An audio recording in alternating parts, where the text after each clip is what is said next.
Louvado seja Deus. Que temporal, né? Assim como a água cai lá fora, a chuva torrencialmente, seja a bênção de Deus sobre a vida de cada um. Assim você tem uma dimensão do que Deus pode fazer na sua vida, né? Eu volto a essa igreja após nosso seminarista Marcos, junto com a sua esposa e seus filhos, retornarem aqui. E fico feliz de vê-lo aqui trabalhando nessa obra, nesse lugar. Louvado seja Deus pela vida dele, que se dispôs a estar novamente conosco. É bênção na nossa vida e nós queremos ser bênção na vida dele também. Eu quero compartilhar com vocês o texto sobre a fé que abençoa. Ele está em Hebreus capítulo 11, verso 17 a 21. Se for botar no telão, é na NVT. Hoje é um dia de festa, de alegria, de consagração, Santa Ceia, batismo. Mas antes de passarmos a essa parte, nós vamos meditar na Sagrada Escritura. Hoje a tia Sandra não vai descer com as crianças, então vocês seguram a onda aí. Quiser dormir no colo de papai e mamãe, fica à vontade. E nós vamos aqui, meditar no texto sagrado que diz assim: pela fé, Abraão, ao ser posto à prova, conseguiu captar qual é o texto? Percebi. Hebreus 11, versos 17 a 21. É que às vezes eu dou uma de Ayrton Senna e saio correndo. Pela fé, Abraão, ao ser posto à prova, ofereceu Isaque como sacrifício. Abraão, que havia recebido as promessas, estava disposto a sacrificar seu único filho, embora Deus lhe tivesse dito: Isaque é o filho de quem depende sua descendência. Concluiu que se Isaque morresse, Deus tinha poder para trazê-lo de volta à vida. E, em certo sentido, recebeu seu filho de volta dos mortos. Pela fé, Isaque prometeu bênçãos para o futuro de seus filhos Jacó e Esaú. Pela fé, Jacó, prestes a morrer, abençoou cada um dos filhos de José e se curvou para adorar, apoiado em seu cajado. É muito comum a gente olhar para os patriarcas, para os homens da Bíblia, para as mulheres, e romantizarmos as suas posturas, como se em todo tempo eles não tiveram nenhuma crise, nenhum momento em que eles pudessem pensar: puxa, meu Deus, e agora? Para mim é difícil subir este monte e sacrificar aquele filho que o Senhor me prometeu. Mas ainda assim ele pode ter pensado: poxa, se ele me prometeu que ele seria o herdeiro, então Deus é capaz de, depois da minha imolação a ele, depois de matá-lo, sacrificá-lo a Deus, Deus trazê-lo de volta. Eu fico imaginando que o velho Abraão subiu aquele monte com esta mentalidade, com este argumento dentro de si mesmo, como diz no ditado, com seus botões. Porque ele não é diferente de mim, de você. Ele tem os seus questionamentos, como eu tenho os meus e você tem os seus. Mas a Bíblia diz que logo no dia seguinte, depois de Deus ter falado na noite anterior, no dia seguinte ele pega o filho e vai para esse momento difícil. E ele é o primeiro a citar nas Escrituras aquilo que para muitos é quase que uma aberração e uma anomalia, chamada ressurreição, trazer de volta os mortos. Eu sei que é uma compreensão religiosa de reencarnação, mas aqui é muito mais profundo do que uma provável reencarnação, que é ressurreição, que é algo no próprio corpo, trazer de volta os seus mortos. E o texto vai dizer que Abraão cria que isso era possível acontecer, mesmo diante do pedido que Deus havia feito a ele. Essa confiança demonstra uma profunda fé de Abraão no poder e na fidelidade de Deus. E ele sabia que Deus não iria contradizer as suas promessas, tendo prometido um descendente para ele, ele então pensou, se a promessa de Deus é verdadeira, se Deus é verdadeiro, não é homem para que minta, mesmo tendo meu filho morrido, ele trará de volta. Mas eu quero conversar com vocês sobre uma fé que abençoa, sobre uma fé que traz sobre as nossas vidas algo surpreendente, maravilhoso, como o nosso próprio Deus é surpreendente e maravilhoso. Veja que no mesmo texto que nós lemos sobre Abraão, nós lemos que Isaque abençoa também os seus filhos. Diz o texto depois de Abraão, que esse filho de Abraão, Isaque, Deus tinha poder para trazê-lo de volta à vida. E pela fé, Isaque agora já com a sua fé, já vivendo a sua experiência com Deus, Isaque promete bênçãos para o futuro de seus filhos, Jacó e Esaú. Veja que a história bíblica vai dizer que esse filho de Abraão, Isaque, agora é pai e tem os seus filhos, Jacó e Esaú. E por uma questão materna, por uma questão familiar, há uma trambicagem na família e Jacó passa a perna em Esaú por uma sugestão de mamãe. Algumas mães querem o melhor para os seus filhos e não se importa, às vezes, em cumprir regras, ritos e éticas, e a mãe deles não foi diferente. E você conhece a história, e essa trambicagem faz com que algo aconteça, e ali Jacó pega uma bênção que não era sua, era do seu irmão, mas ele recebe esta bênção, e Esaú também recebe a sua.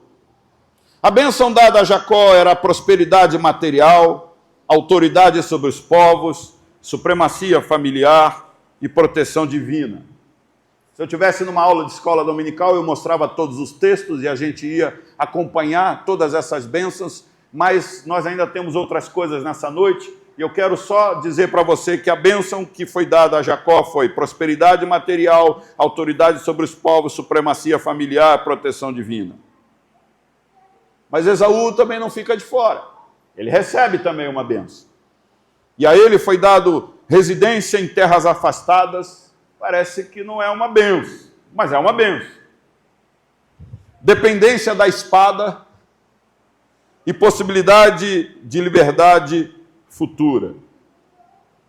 É interessante que é considerado bênção dada a Esaú, mas quando você vai observar literalmente aquilo, olha, não era bem isso que eu queria. Eu não queria viver numa terra afastada. Eu não queria depender da espada. Mas a bênção foi dada. E ela vai ser cumprida pelo próprio Deus. Jacó, então, torna-se o pai da nação de Israel e abençoa seus netos. Olha como é que a bênção vem. De Abraão para Isaque, de Isaque para Jacó e Esaú. E agora o nosso foco tem de não ser somente Abraão, mas ser Jacó, que se torna o campeão de Deus. Esse é o significado do nome Israel. Naquela tragédia emocional que ele vive no Vale de Jaboque, ele tem um encontro com Deus e ali Deus marca-lhe a sua vida e ele tem o seu nome transformado para Israel. Esse Israel, e depois se torna a nação que hoje nós conhecemos, abençoa os seus netos, os filhos de José, lá no Egito, quando ele encontra com o filho perdido que ele tinha dado como morto. Ele então passa a bênção a esses meninos Efraim e Manassés. Essas bênçãos estão registradas em Gênesis 48.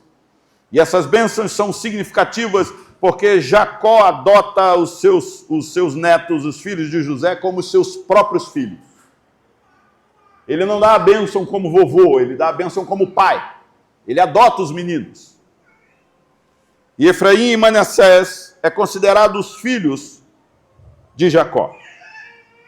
Veja comigo em Gênesis 48, verso 5. Dá uma espiada. Diz assim: teus 2 filhos que te nasceram na terra do Egito, antes que eu viesse para cá, são meus. Efraim e Manassés serão meus, como Rúben e Simeão.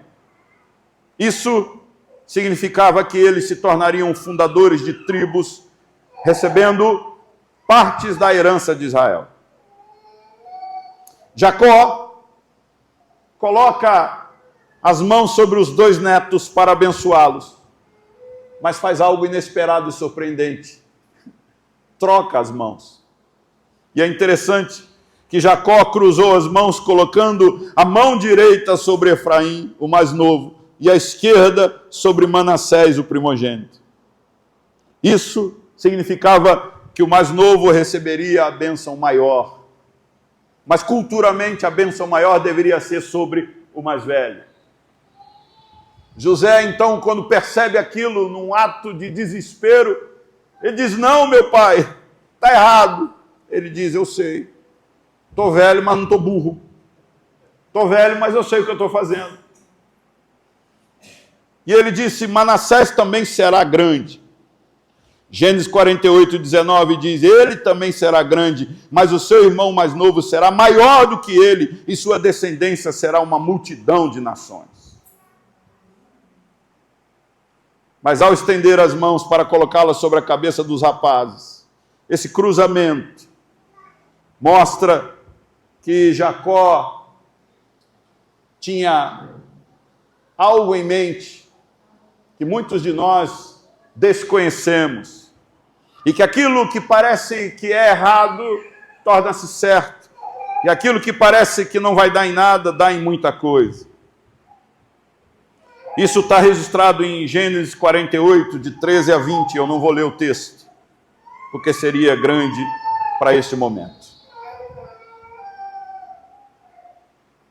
Essas bênçãos, elas se cumprem.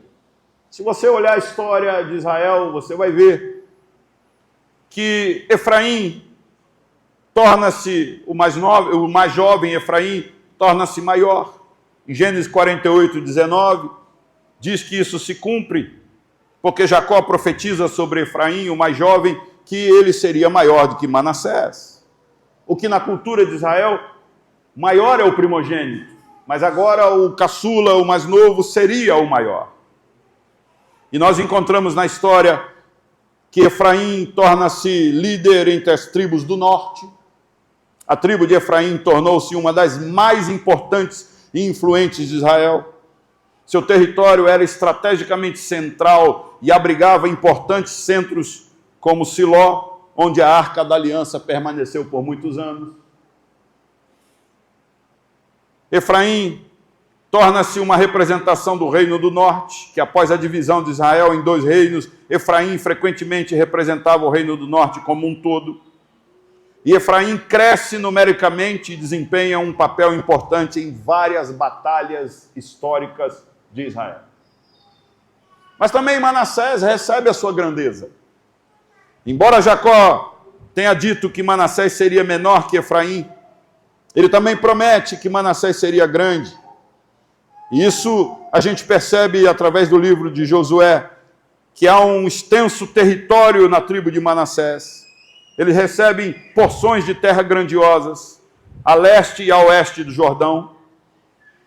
E Manassés desempenha um papel significativo na conquista da terra prometida na vida de Israel. Estou dizendo isso mostrando como as bênçãos podem ser transmitidas, que as bênçãos podem ser passadas quase que por osmose, quase que por contato, como pandemia, como virose. E essas bênçãos sobre essas tribos, sobre estes homens, mostram coisas que nós devemos aprender nessa noite, e é o que eu quero transmitir aos senhores e às senhoras. Que primeiro, quem tem a bênção, transfere a bênção.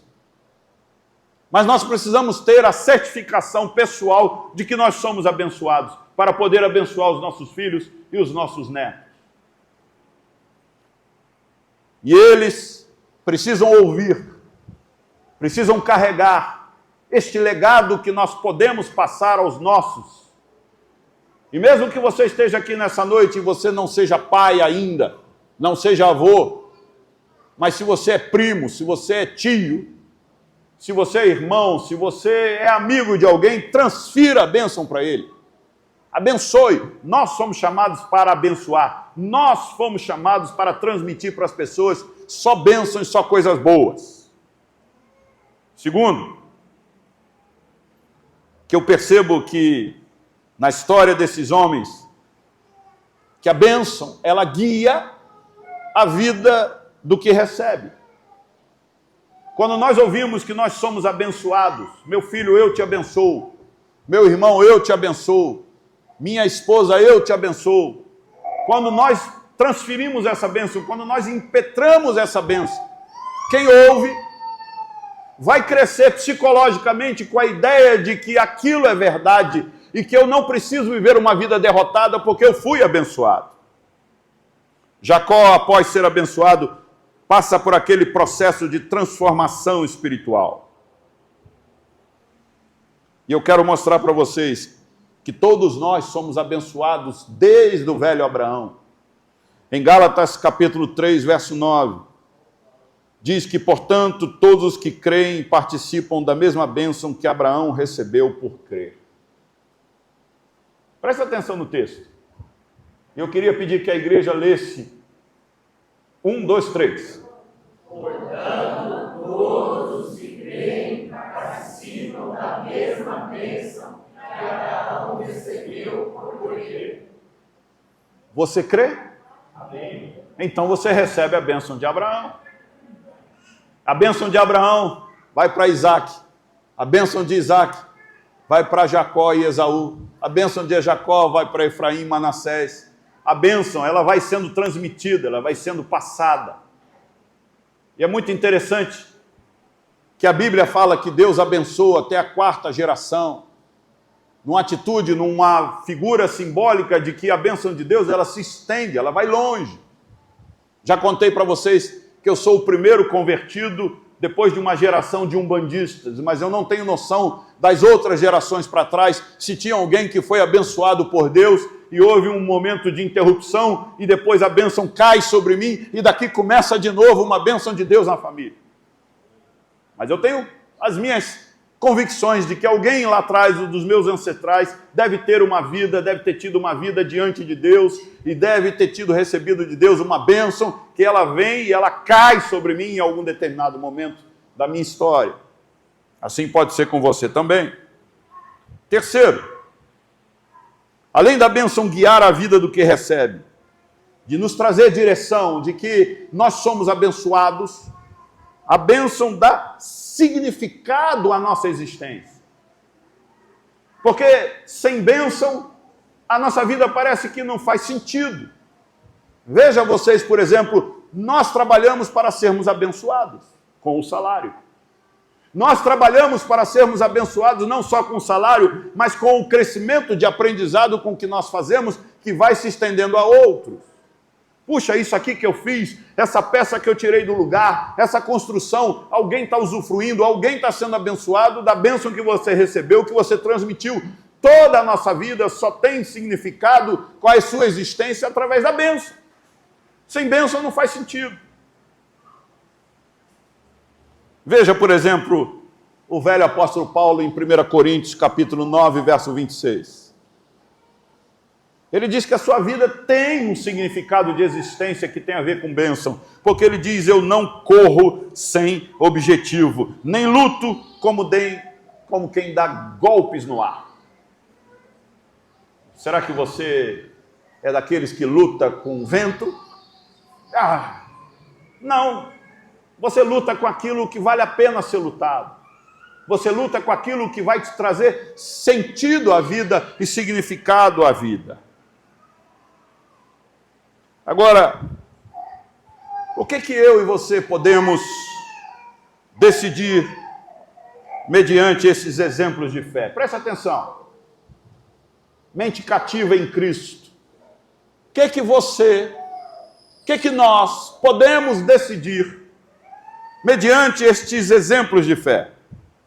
Primeiro deles, eu quero que você saia daqui nessa noite com a seguinte decisão: de que você não é um derrotado. A bênção que estava sobre Abraão está sobre você, está sobre nós. Eu não sou judeu, não sei se eu tenho ancestralidade judaica, mas eu sei que a Bíblia diz que nós fomos enxertados na videira verdadeira. O nosso Senhor pegou um canivete, cortou o ramo lá e enfiou nós lá e esperou brotar, e nós fomos enxertados na videira. Então nós estamos em Cristo Jesus, e a bênção que estava sobre Israel está sobre nós. Então você não é um derrotado. Você é alguém que, se ainda não chegou sobre você a bênção que você espera, ou a bênção que você imagina, ela vai chegar. É só uma questão de dias, uma questão de horas, uma questão de anos, talvez. Segunda coisa, além de decidir que eu não sou um derrotado, eu quero que você decida que não são as circunstâncias que definem o que eu sou, mas a bênção de Deus é que diz quem eu sou. Vou repetir. Não são as circunstâncias que definem o que eu sou, mas a bênção de Deus é que define quem eu sou. Dá uma olhadinha no livro de Efésios, capítulo 1, verso 3. Efésios, capítulo 1, verso 3.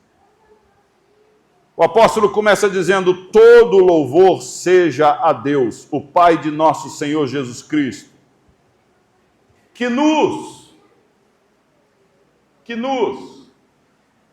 vai abençoar? Abençoou. Que conjugação verbal está a palavra abençoou? Pretérito, que eu julgo contínuo. É uma bênção que perdura para sempre. Porque o texto diz: o Pai de nosso Senhor Jesus Cristo, que nos abençoou em Cristo com todas as bênçãos espirituais nos domínios celestiais. Nós não seremos abençoados, nós fomos abençoados.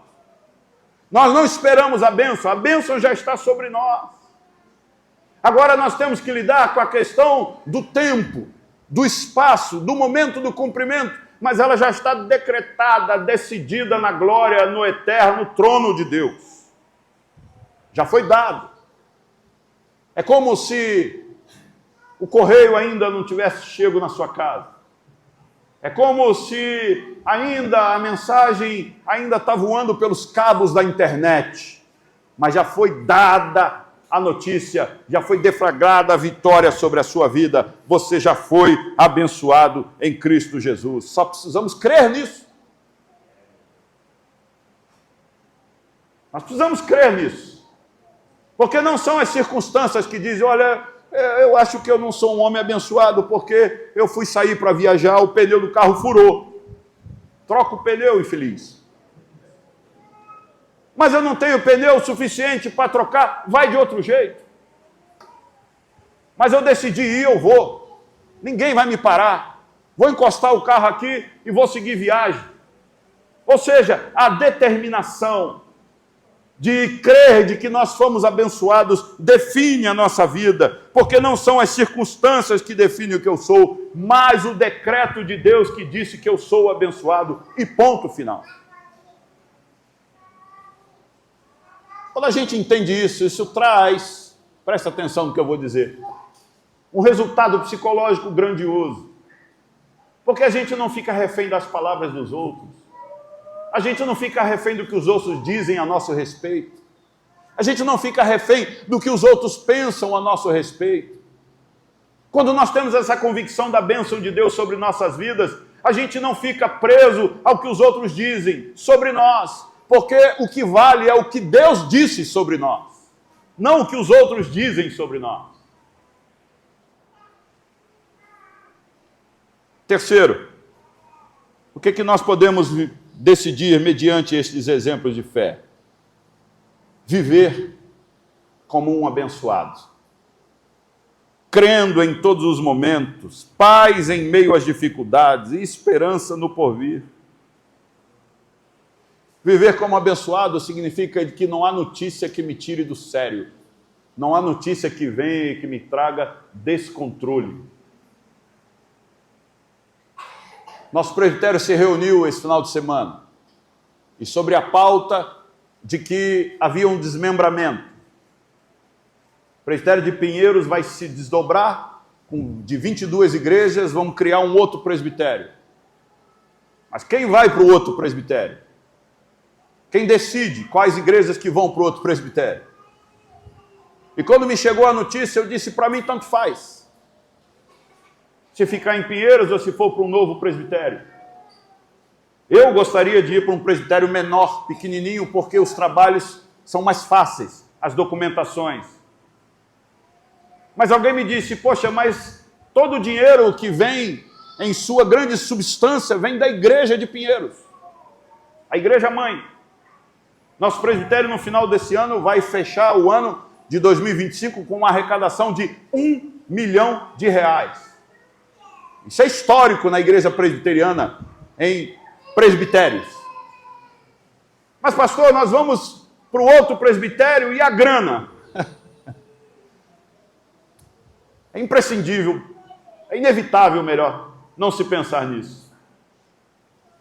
Mas deixa eu te dizer uma coisa. Quem é dono da igreja é o Senhor Jesus, não é a igreja de Pinheiros. O dono da igreja, que morreu pela igreja, que abençoou a igreja, é o dono do ouro e da prata. Para mim, tanto faz. Viver como um abençoado significa que nenhuma notícia te tira do sério. Nenhuma notícia faz com que você diga, e agora? Eu só falo assim, eu quero ver, Senhor, como é que o Senhor vai sair dessa. Nossa igreja de Interlagos está crescendo. Aí vem o problema de estacionamento, aí vem o problema de um monte de coisa. Eu digo, Senhor, eu quero ver como é que o Senhor vai sair dessa. Como é que o Senhor vai resolver isso? Porque quem resolve os problemas da igreja é o Senhor da igreja. Amém. Nós somos só o meio que Ele usa, nós somos só a mão de obra que Ele usa. Viver como um abençoado significa que você sabe que Deus tem o melhor para as nossas vidas, não são as circunstâncias. Ah, meu Deus, e agora? E agora é Deus quem resolve. Eu vou para a reunião do presbitério, o pau quebra, um fala de lá, outro fala de cá. Sentado, estou sentado, fica, e seja o que Deus quiser, e está tudo certo. Aí eles vêm de lá de dentro da reunião e colocam no painel as igrejas que ficam em Pinheiros, as igrejas que vão para o outro presbitério. E eles colocam a segunda de Interlagos no presbitério de Pinheiros. E por minha causa, eles colocam o Jardim de Abril no presbitério de Pinheiros. Então nós continuamos no presbitério de Pinheiros e não muda nada. E se fôssemos para o outro presbitério, não mudaria também.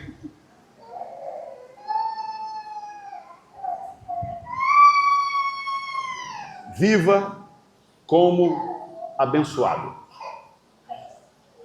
Você foi abençoado. Não é a circunstância que diz que você não é. Não é a roupa que você usa que diz que você é ou não. É Deus quem disse que você é abençoado. Amém. Veja, por exemplo, Filipenses 4:6.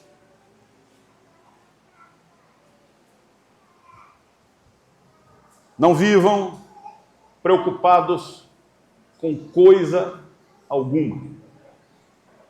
Em vez disso, orem a Deus pedindo aquilo que precisam e agradecendo-lhe por tudo que Ele... Aí eu não sei se tudo que Ele já fez já é baseado naquilo que Ele já deu, que você ainda não percebeu, ou se é a percepção daquilo que Ele já deu para você esquecer aquilo que Ele ainda não deu. Deu para entender? Não entendeu? Eu não sei se esse texto está dizendo que é para agradecer por tudo que Ele já fez, para você esquecer aquilo que Ele não fez. Foca no que já tem e não no que não tem. Ou se é para você já agradecer aquilo que ainda não tem, mas que virá. Mas de qualquer forma o texto está dizendo que é para você colocar as suas preocupações diante de quem? De Deus. É Ele quem resolve os nossos pepinos, as nossas buchas, os nossos dilemas. E é engraçado que Ele resolve até os dilemas que você cria. Você cria o problema e Deus resolve. E eu não estou dizendo para você abusar de Deus, mas eu estou dizendo que às vezes a gente mexe com as peças erradas, faz alguma coisa, você diz, puxa, não era isso para fazer, e Deus diz, tá bom, deixa que eu conserto, você não vai saber consertar, você não soube nem fazer. Eu quero concluir. E eu não farei a conclusão conforme a regra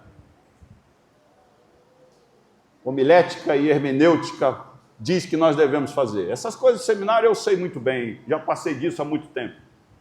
Mas eu vou concluir com o versículo 21 de Hebreus 11, e eu quero que você preste atenção, porque o fechamento desse momento é brilhante, é único, é a cereja do bolo, pelo menos foi para mim quando eu estava meditando.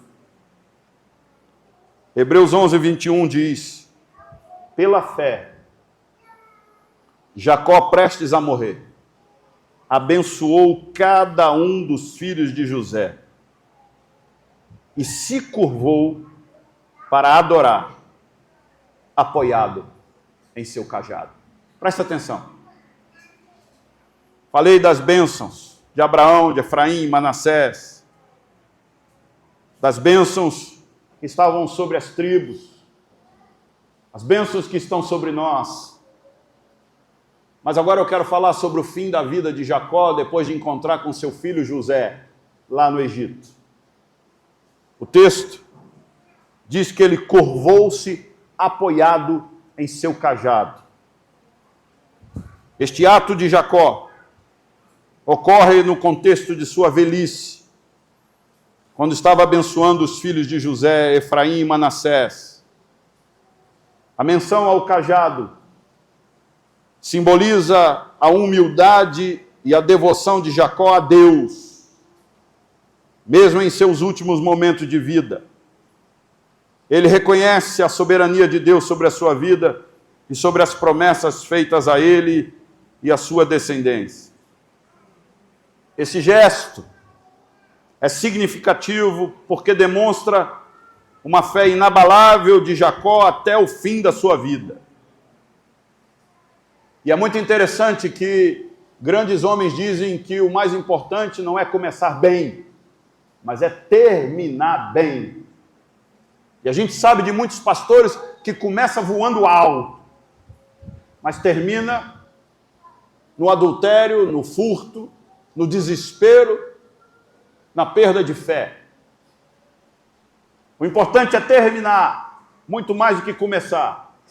E Jacó, nesse texto, mostra que ele termina bem, porque esse gesto mostra que ele confia nas promessas de Deus dadas a Abraão, a Isaac e a ele mesmo, que se cumpre diante daqueles dias.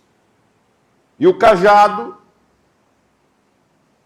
pode ter servido como um lembrete das promessas de Deus dada a ele.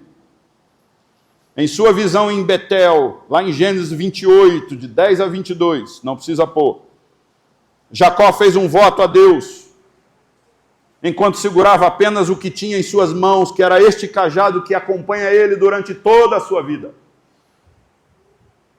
Anos depois, debruçado sobre esse cajado, ele reconhece que Deus havia cumprido as suas promessas.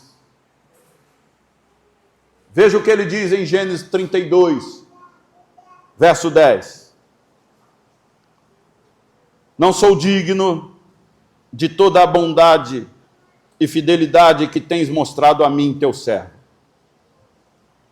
Quando saí de casa e atravessei o rio Jordão, não possuía nada além de um cajado. Agora minha família e meus servos formam 2 caravanas. Tudo que ele tinha antes de começar a sua trajetória era um cajado. Tudo que ele tem no final da sua trajetória é o mesmo cajado. E é sobre este cajado que ele reclina diante do governador do Egito. Depois de abençoar os seus filhos, ele tem aquele cajado nas mãos em que ele diz: Senhor, eu só tinha isso naquela noite. Eu só tinha isso no vale de Jaboque. Eu só tinha isso durante toda a minha vida. Eu tenho 2 caravanas. Eu tenho uma nação inteira. mas ainda assim só me importa este cajado, porque quando eu tive um encontro contigo, era este cajado que estava comigo. Quando eu tive um encontro com o Senhor, é este cajado que mostrou para mim que o Senhor continuaria na minha vida. Preste atenção, e eu estou terminando. O cajado não era apenas um instrumento prático,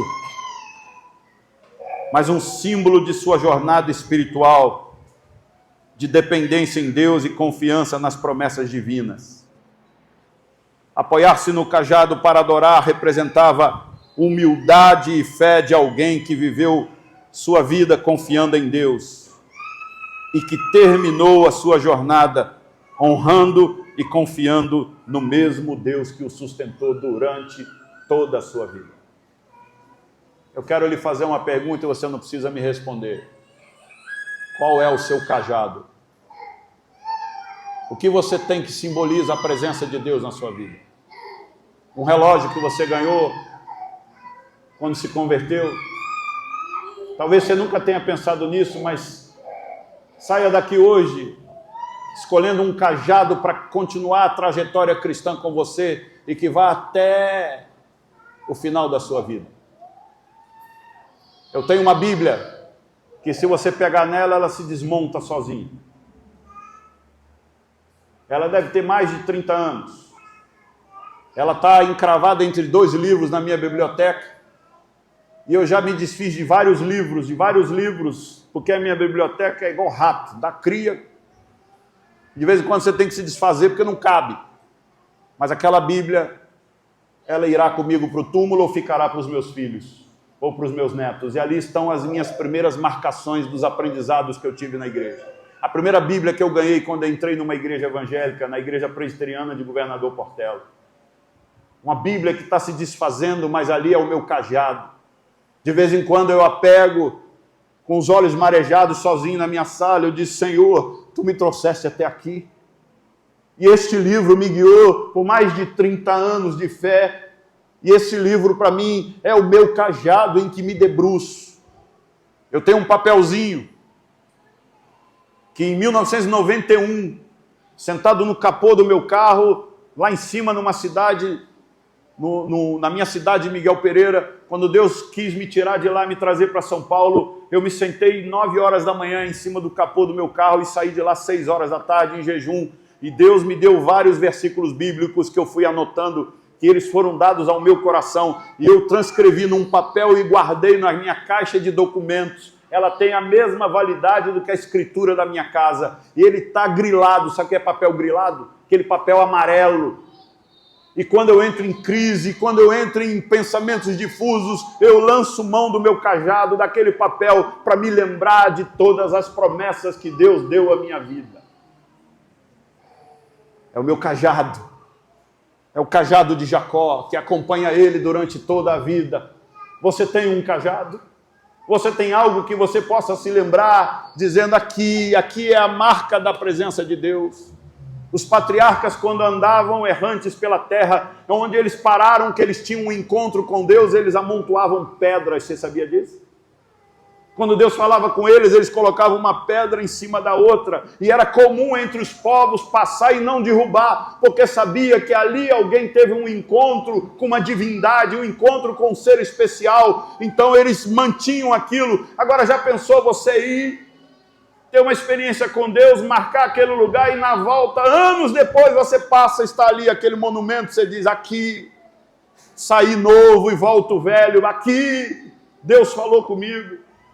Eu quero desafiar você a ter uma experiência com Deus, de bênção sobre a sua vida, mas marca aquilo, não jogue fora, não se desfaça, porque aquilo vai sustentar você por toda a sua trajetória. Não sou digno de toda a tua bondade, Senhor, e fidelidade que tem mostrado a mim. Quando saí de casa, atravessei o Rio Jordão e não possuía nada além do cajado. O texto de Hebreus diz que pela fé, o velho Jacó abençoa os seus netos e se debruça sobre o seu cajado, em posição de humildade, dizendo: Senhor, Tu és fiel. Tu és fiel. Quando eu pego aquele papelzinho na minha caixa de documento, eu olho, Senhor, Tu és fiel. Tu és fiel. Quando eu saí dessa cidade de Miguel Pereira, eu não tinha nada. Acho que eu já contei algumas histórias para vocês. Em cima do capô do carro, orando, eu falei, Senhor, eu vou para o seminário, mas eu não tenho condições de pagar o seminário. A minha família não me abençoa, não banca. A minha igreja não tem condições. Como é que eu vou pagar o seminário? E o Senhor falou, você está sentado em cima dele. Vou vender o carro. O Senhor vai. Fiz a conta e o dinheiro do carro dava para os 4 anos de seminário. Com 6 meses acabou o dinheiro. E eu não gastei não, eu só tirava para pagar a mensalidade. É que a moeda no Brasil é doida. Naquela época era mais doida ainda. Tudo se foi desfeito, mas o meu cajado, que é aquele papelzinho com os versículos bíblicos, estão guardados na caixa de documentos. E hoje eu olho para trás, 3 filhos, um ministério, vários convertidos, vários filhos na fé, mas eu só tinha um papel, um cajado. Curve a sua fronte. Quero desafiar você a sair daqui nessa noite, crendo nas promessas do Senhor sobre a sua vida. Não importa as circunstâncias, não importa os problemas ou os dilemas, não importa absolutamente nada. O que importa é que fiel é Deus que o prometeu. Senhor, meus irmãos, nessa noite, precisam do toque sobrenatural do Senhor. Precisam sair daqui crendo que o Senhor é fiel, que o Senhor, tendo prometido, irá cumprir, que assim como o Senhor foi com Abraão, com Isaac, com Jacó, com Efraim, com Manassés, com José, com todas as tribos, com todos aqueles que se debruçam sobre o Senhor e são achados pelo Senhor, será conosco também, será com os meus irmãos nessa noite, será com cada um aqui. Senhor, eu rogo a Tua bênção sobre eles, em nome de Jesus, que eles possam sair daqui com um cajado na mão, e levar por toda a vida a promessa do Senhor sobre eles. Em nome de Jesus. Amém. Amém, igreja? Amém. Guarda o seu cajado, que um dia você vai precisar se debruçar sobre ele, para relembrar que Deus é fiel. Amém? Marcos, meu irmão, o que nós temos agora? Vamos então proceder. Quero convidá-lo a vir aqui, fazer parte desse momento.